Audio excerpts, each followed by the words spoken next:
Hi, ladies and gentlemen. This is Tony Holowitz, and I want to thank you for being here for this ACT tutorial. We are going to talk about some fundamentals of using ACT.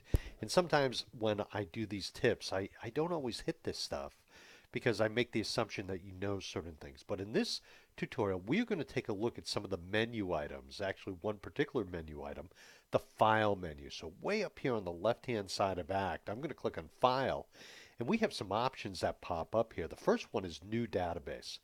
So when you start ACT for the first time, ACT has built in a demo database just to show you how things can look. But if you want to create a new database, this is where you'd start right there. Also, right below it is if you have an existing database or databases, and if you want to open those, that's a good place to do it. You can close ACT right here. You can save what you're working on in ACT, although the nature of the software is it's rare when you ever would typically do that. But what you might do is this option right here. It's called Save Copy As. Save Copy As is going to allow you to create an exact duplicate of your ACT database. So a lot of times, if you're making a major change to your database or you just want to copy, that's a great way to do it. The only distinction is it's going to have a unique name in most cases. Down below, you'll see it says Move Database, and this can be good if you're moving your database to a new computer or maybe to a second computer, things of that nature. Recommend you get a little bit of help with this. Also, this is where we're going to import things from and export things if we so desire to do that.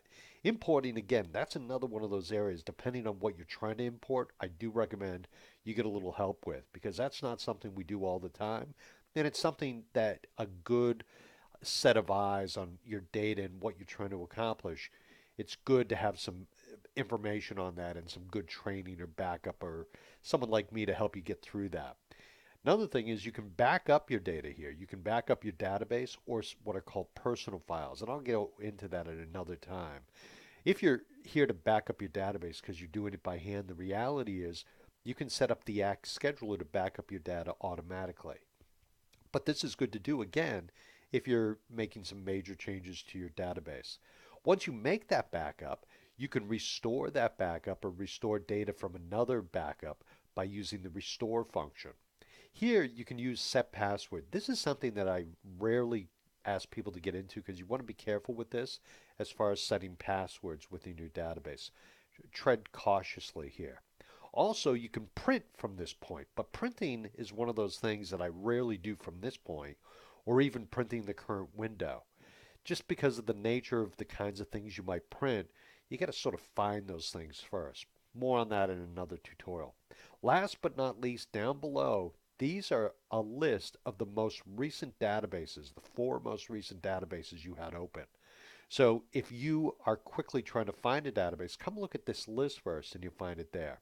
And last, exit. You can exit ACT right from here. Typically, I'll just close down ACT by clicking on the X up in the top right-hand corner.